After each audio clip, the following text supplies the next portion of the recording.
دنیا بھر میں جس سیکولر، لبرل اور ملحد نے اسلام اور پیغمبر اسلام صلی اللہ علیہ وآلہ وسلم کے خلاف دشنام ترازی کرنا ہو اور فساد خلق کے ڈر سے ہمت نہ پاتا ہو، تو وہ ایک زبانے سے مولوی کو گالی دے کر اپنا کلیجہ ٹھنڈا کر لیا کرتا تھا، بلکہ آج بھی اس نے اسلام کے خلاف زبان درازی کا یہی آسان راستہ ڈھونڈا ہوا ہے۔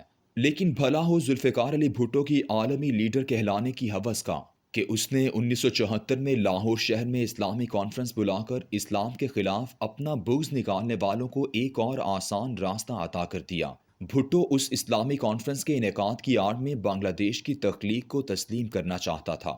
اسے عوام کے جذبات سے کھیلنا آتا تھا، لیکن لاہور کے ایک بہت بڑے جلسے میں جب اس نے لوگوں کے سامنے بنگلہ دیش منظور کرنے کی تجویز رکھی تو پورا جلسہ نامنظور نامنظور کے نعروں سے گونج اٹھا اور سیخ پا بھٹو شدید غصے میں جہنم میں جاؤ کہتا ہوا سٹیج سے نیچے اتر گیا۔ اسلامی کانفرنس کے انعقاد سے وہ اس مقصد میں کامیاب ہو گیا۔ جاوید ہاشمی کی قیادت میں پنجاب یونیورسٹی میں اسلامی جمعیت طلباء کے جن طلباء نے احتجاج کیا انہیں بری طرح زدوکوب کر کے جیلوں میں ٹھونس دیا گیا، اور شیخ مجیب الرحمان کا بحیثیت حکمران لاہور میں استقبال بھی ہوا اور پنجاب اسمبلی کی عمارت کے باہر دیگر اسلامی ملکوں کے ساتھ اس کا جھنڈا بھی لہرایا گیا۔ اس دور میں وہ لوگ جنہیں تخلیق پاکستان اور وجہ تخلیق پاکستان یعنی اسلام سے چڑ تھی، ان کی تحریریں اور تقریریں بنگلہ دیش بننے پر خوشی کو چھپا نہیں پاتی تھیں۔ یہ الگ بات ہے کہ عالمی حقیقت یہ ہے کہ کسی بھی ملک کا کوئی حصہ اگر جارحیت اور بیرونی مداخلت سے اس سے علیحدہ کیا جائے تو بھلے وہ اسے واپس حاصل کرے یا نہ کرے، اسے تسلیم ہرگز نہیں کرتا۔ دوسری جنگ عظیم کے بعد چین سے علیحدہ کیا جانے والا حصہ تائیوان، جو 1949 میں موزے تنگ کے کمیونسٹ انقلاب کے لانگ مارچ کے وقت امریکی افواج کا اڈا تھا، اور اسے امریکہ نے بادشاہ چیانگ کائی شیک کی حمایت میں موزے تنگ کے خلاف استعمال کیا تھا، پھر شکست کے بعد اسے ایک علیحدہ ملک بنا دیا تھا۔ اسے چین نے بحیثیت ایک آزاد خود مختار ملک تسلیم نہیں کیا۔ پوری عالمی برادری اسے چین کہتی رہی۔ وہ سیکورٹی کونسل کے ان 5 اراکین میں بھی شامل رہا جنہیں ویٹو کا حق حاصل تھا۔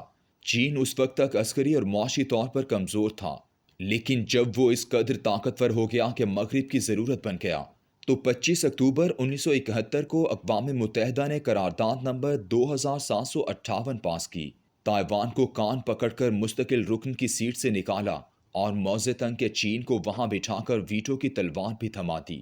لیکن پاکستان کے عظیم دانشوروں اور عالمی مرتبت رہنماؤں کو بہت جلدی تھی۔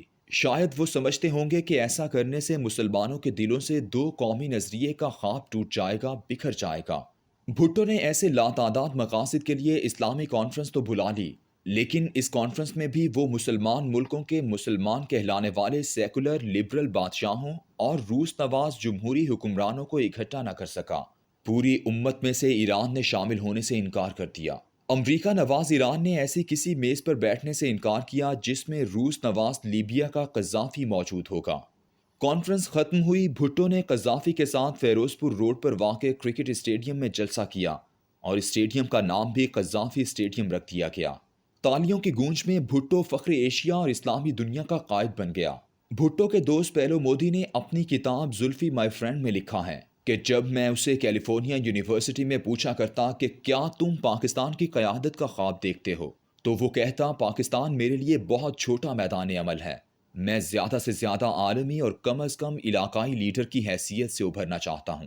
بھٹو کا یہ خواب تو پورا ہو گیا، لیکن جب تک اسلامی کانفرنس کی یہ تنظیم قائم ہے، یار لوگوں کو دشنام دینے کا بہانہ ضرور ملتا رہے گا۔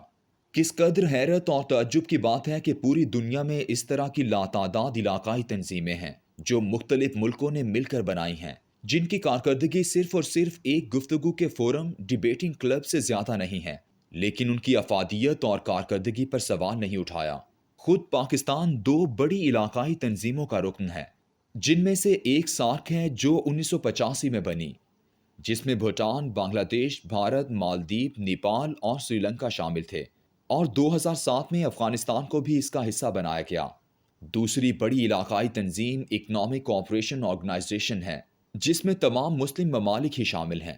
یہ پہلے RCD تھی جو ایران، ترکی اور پاکستان پر مشتمل تھی، پھر اس میں Azerbaijan, Uzbekistan, Kyrgyzstan, Kazakhstan, Tajikistan, Turkmenistan اور افغانستان بھی شامل کر لیے گئے۔ جب کبھی پاکستان پر کوئی افتاد ٹوٹتی ہے، کشمیر پر آواز بلند کرنے کی بات ہوتی ہے، تو کوئی ان دونوں علاقائی تنظیموں کی طرف انگلی نہیں اٹھاتا۔ وجہ صرف ایک ہے کہ ان کے نام کے ساتھ لفظ اسلامی نہیں لکھا ہوا، اور ایسا کرنے سے کچھ کلیجوں میں ٹھنڈ نہیں پڑتی۔ دنیا بھر میں جتنی بھی علاقائی تنظیمیں موجود ہیں، کوئی بتا سکتا ہے کہ ان کی کارکردگی کیا ہے؟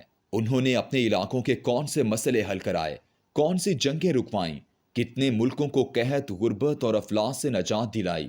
افریقن یونین میں الجزائر سے لے کر زمبابوے تک پورا افریقہ شامل ہے، لیکن کیا وہ لیبیا پر حملہ رکوا سکی، صومالیہ کی جنگ رکوا سکی، روانڈا کا قتل عام ختم کروا سکی؟ اسی طرح 1967 میں قائم ہونے والی آسیان، جس میں برونائی سے لے کر ویتنام تک تمام علاقائی ملک شامل ہیں، اور اب تو پاکستان بھی اس کا ممبر ہے، اس کا کیا کردار ہے؟ کیا وہ برما کے روہنگیا مسلمانوں کا قتل عام رکوا سکی؟ جنوبی امریکہ کے ممالک کی تنظیم آلادی نے کیا کیا کیا ہے؟ مسلمانوں کی ایک تنظیم ایسی بھی ہے جسے خالصتاً قومیت کی بنیاد پر 1945 میں قائم کیا گیا، اسے عرب لیگ کہتے ہیں۔ یہ صرف ایک دفعہ حرکت میں آئی تھی، جب 14 مئی 1941 کو اسرائیل قائم ہوا تھا، تو اس نے 15 مئی 1948 سے 10 مارچ 1949 تک 9 ماہ اور 2 دن جنگ لڑی تھی۔ اس جنگ میں مصر، اردن، عراق، شام، لبنان، سعودی عرب اور یمن کے علاوہ کوئی دوسرا اسلامی ملک شامل نہیں ہوا تھا۔ ترکی اور ایران نے اسرائیل کو تسلیم کر لیا تھا۔ اس جنگ میں اردن نے مغربی کنارے کا علاقہ فتح کر لیا تھا۔ اس جنگ کے بعد سے عرب لیگ قائم ہے، لیکن وہ کسی عرب ملک میں جنگ، قتل و غارت اور بیرونی مداخلت کو رکوا نہیں سکی۔ لیکن اسے کوئی کچھ نہیں کہتا، کیونکہ اس کے نام کے ساتھ لفظ اسلامی نہیں لکھا ہوا۔ آج بھی اگر اسلامی کانفرنس سے لفظ اسلامی اتار کر تنظیم برائے مڈل، سینٹرل اور جنوبی ممالک رکھ دیا جائے، تو ساری زبانیں گنگ ہو جائیں گی، سب کو قرار آ جائے، سب چین سے بیٹھ جائیں۔